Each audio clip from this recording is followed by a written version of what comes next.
Hello everyone and welcome to our continuation of our coverage of the Nigeria protest, a kind of a protest for change in Nigeria. I really want to thank all Nigerians out there, those Nigerian youth that are marching from state to state, that are continuously holding the flag on, because this is what is really needed to be done at this time. So I say thanks to all of you. So the fight continues.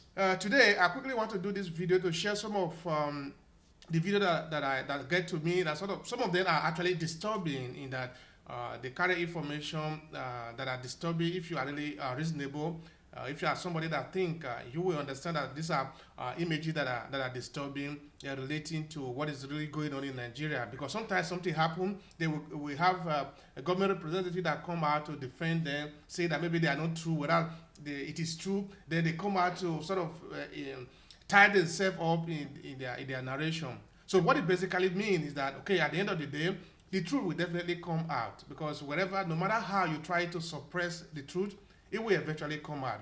So the Nigerian people that have finally woken up to the challenge will eventually have their way, and that is what is going to happen. I just want to share some of these are some of this video that I've gotten. I want to share some of them with you because they are really touching. See the security people supporting the talk. See them. See them.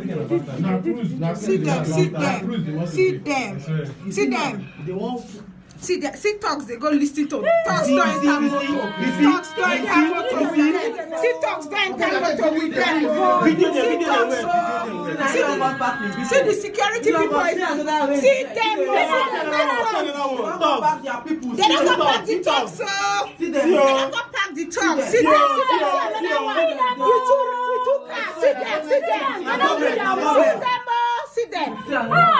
See them, government. They're done.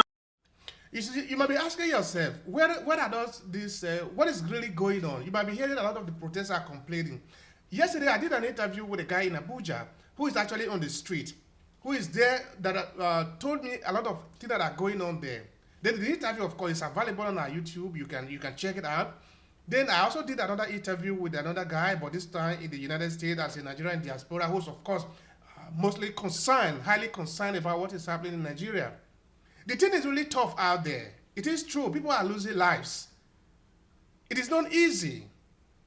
These are people that are paying sacrifices for a new Nigeria. Guys, they're shooting at protesters right now. They're in total darkness. They've turned off the screen. Protesters are in darkness and they're shooting. Somebody has been killed.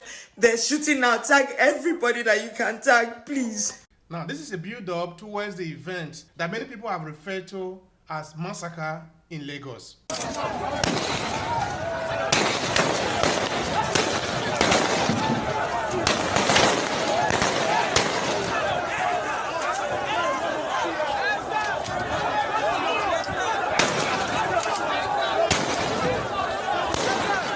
Protesters were not fighting. I don't know if you see that in the video.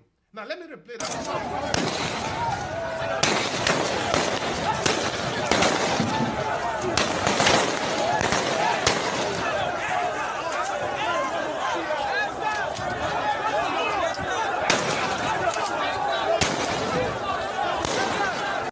Now at this point you might be wondering what actually transpired, what actually happened. Is there any way that we can verify what really happened? Maybe maybe some people are speculating that there were just some thugs that came in and interrupted, or was it a planned action? Because we heard before that they were taking off the light. Why were they doing this one?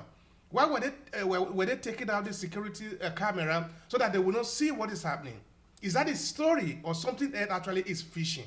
In Nigeria, where correspondent Funny Fatar is standing by. Funny, you were there. You witnessed this violence. What happened? Well, at first, everything was actually quite peaceful, just like during the past 2 weeks.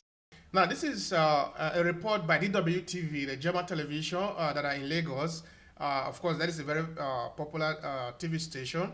Now, you are going to hear also from their own perspective what actually have happened, because some of them are there, because people have been testifying of what really transpired on that fateful night. Here in this neighborhood, very close to a studio, you will see people listening to music, chanting, of course, and to police brutality, something that they were asking for the past weeks, not just this time around, but for years back. And so, yes, that was just a very normal beginning, but then the dynamic started to change as my cameraman and me witnessed that people, gunmen on bikes, entered this site and they just started to shoot at people. We were lucky enough to find one way to hide or to hunker down, a nearby parking lot from where we could witness what is going on at the demonstration site. Unfortunately, we couldn't exit this place where the demonstration took place, and the scene was rather chaotic. People were praying around us, others were singing the national anthem, saying, "I'm ready to die for my nation." And then also we witnessed people injured were carried to this area where some of the protesters actually stay overnight. So there were tents around us as well, staying overnight usually, and that's where some of the injured people have been pulled to. So rather horrific scenes that we have witnessed last night. Funny, who fired the gunshots? There are conflicting reports on that. I can only tell you what we have seen. What we have seen was people riding on bikes, dressed up in camouflage, entering this place and starting to shoot. But this is not just two gunshots. These were massive gunshots, hundreds and hundreds for at least 15 minutes with a short break and then restarting. And obviously camouflage here means military. Now what we are hearing from Amnesty International, they are saying that they do have clear evidence that this was the Nigerian security force that did this. Then again, the authorities here are saying that the forces who did this were beyond their control. So clearly, they're not clarifying what actually caused this mess yesterday. Tell us more about that official line, the official line from the authorities, the official line from the government, and perhaps you can also put it into the broader context for us, because these protests, they have been happening for weeks, haven't they? I really want you to get the whole story from the DWTV journalist. So I'm going to play the other part to you also. So the point is, what is really going on there? Are the Nigerian authority killing their own citizens and also trying to deny it? Of course, this is something that has been going on for a very long time. We have been used to it, used to killing ourselves. Come on, but this is not acceptable. The people are on the street because they need a change. This is a process that is very hard. It is difficult for everyone. It's a period where we are trying to separate the dust from the gold, and it's going to be very painful for everybody. But come on, let's not lie about it. If the government is really responsible for what is going on, let it own up to it. There is no need denying it, because the truth will definitely come out anyway. Let's see the continuation of that video. Exactly. Well, the authorities, just like they have been trying to apologize when these protests started, they apologized that police brutality obviously is not a good thing, and they are going to hold everyone accountable who is randomly killing civilized, normal people going about their daily lives. And so there's a lot going on when it comes to the original goal of these protests. When it comes to what happened last night, again, the Lagos State governor here is taking to Twitter and he's expressing basically his shock about what happened. But at the same time, he's also saying that he did say people should stay at home. Peaceful protesters should stay at home and abide by the curfew. Basically by that expressing that anyone who was outside yesterday was outside illegally and was protesting illegally.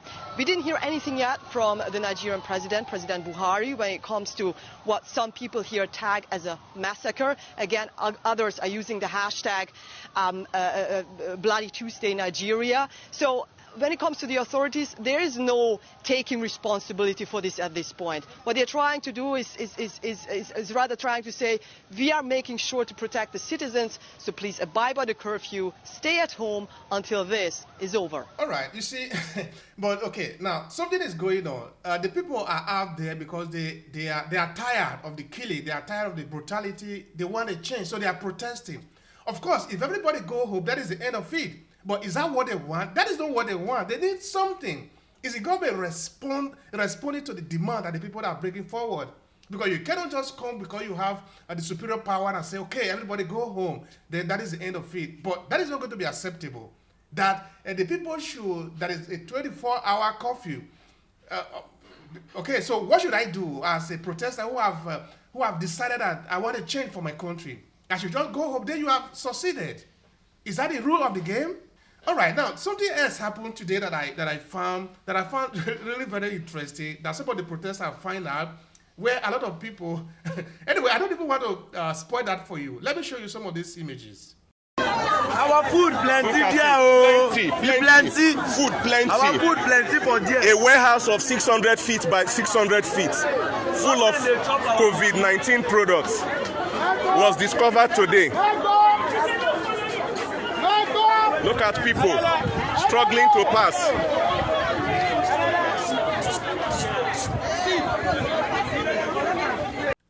Now, I'm going to tell you just a little bit about this story of COVID-19 and the rest of it. A few months ago, I did some interview where I talked to a number of Africans and also non-African, particularly Nigerian in this case, because I was trying to understand what really is going on about the whole concept of the stay at home, because this is something, of course, we are not used to. Never a time in our current history has it happened that the entire global economy is locked down. So, of course, it's not the fault of the Nigerian government that something like this has happened. It is not the fault of the Nigerian government that there was the outbreak of COVID-19 pandemic. But the point is that if you decide to keep the people at home, if you lock them at home, you need to give them the possibility to be able to survive. You need to give them what they need to be able to live. In many other countries, they didn't share food. They share because what you need is money to be able to buy your things. The people are not stupid. The Nigerian people, they are not stupid. They know what they want. You cannot tell them that I want to share rice for you and share beans for you. That is what you want. And for how long are you going to be able to share rice and beans for these individual people?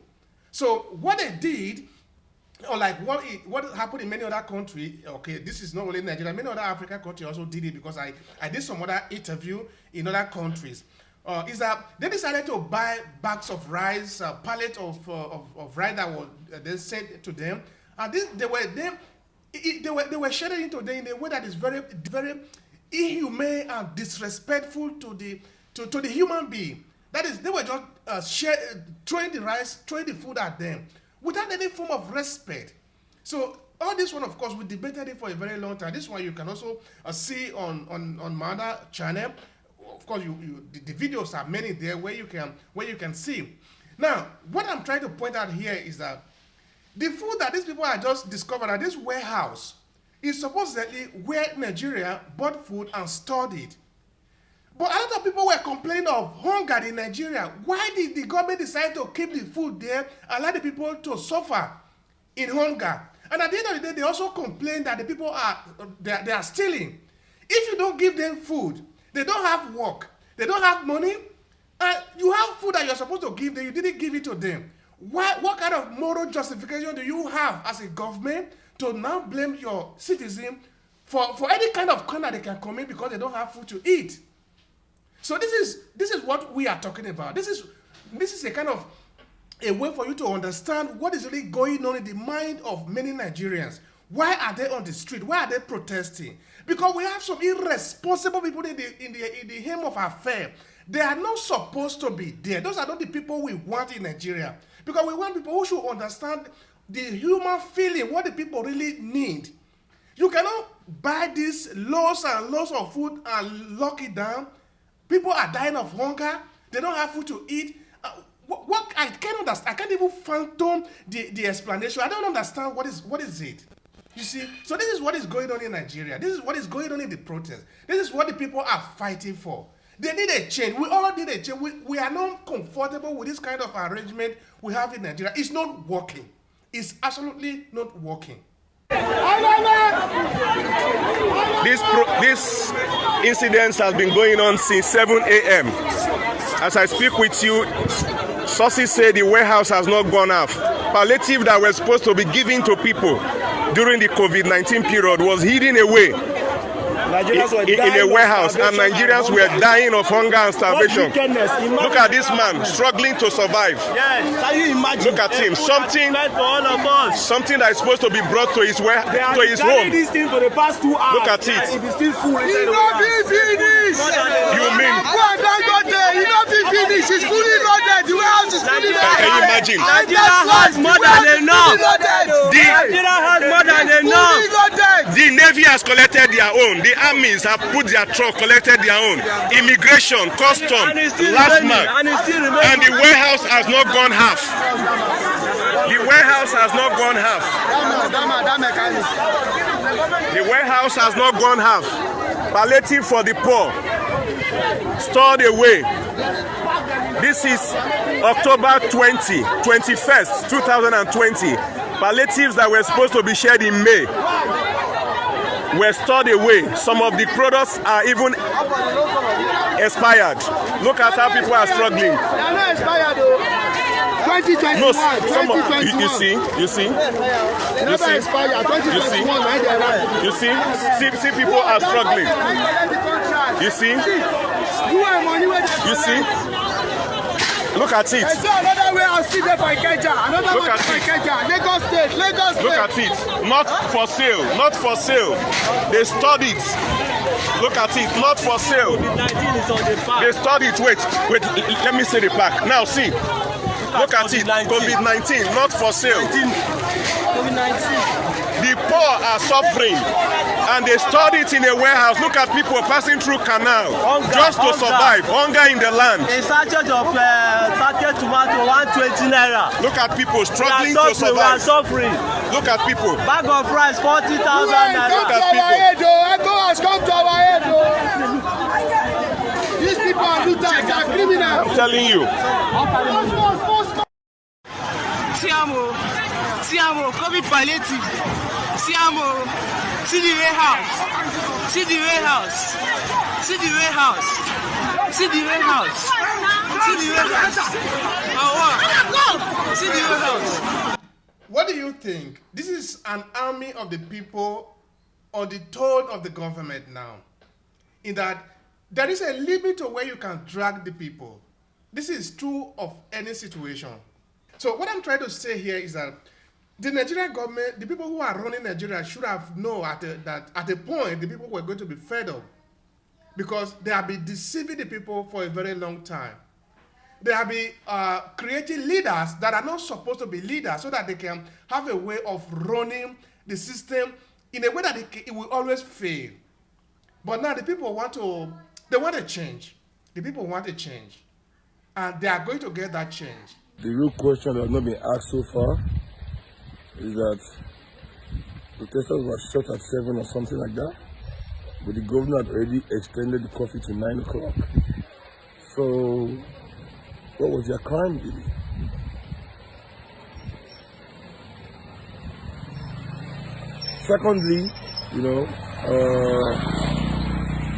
Secondly, real quick, a lot of people have been in my DMs talking about girls, arms and shit like that. I know you people are all agents trying to get me roped up, trying to get me wrapped up in some shit so your guys can come and get me. Let me tell the people that listen to me something. If you cannot afford your war, then you can't fight a war. So if you need somebody to give you guns, then you're not ready to fight. You need to organize so you can afford it. So let's organize first and decide if it's a political revolution we want or a military one. But these things are, should be things that we can afford ourselves, because, guess what? He who pays the piper dictates the tune. And who drop money, they talk what's in the happen. You understand? Like the person going to give us the gun and going to tell us where to go fight, who to fight and things like that. So let's do things ourselves. Let's not be lazy. Let's not be like the people who say we are fighting that cannot work for a greater nation. Listen, this is a shadow government we are talking about that we are creating. We want to show these people, even before we take power, what people that are ready to fix a nation looks like. So join me, let's do this. Everybody, let's go. Let's go. The thing is tough, but that is it. We are on a crossroad, and we are going to have to continue the struggle.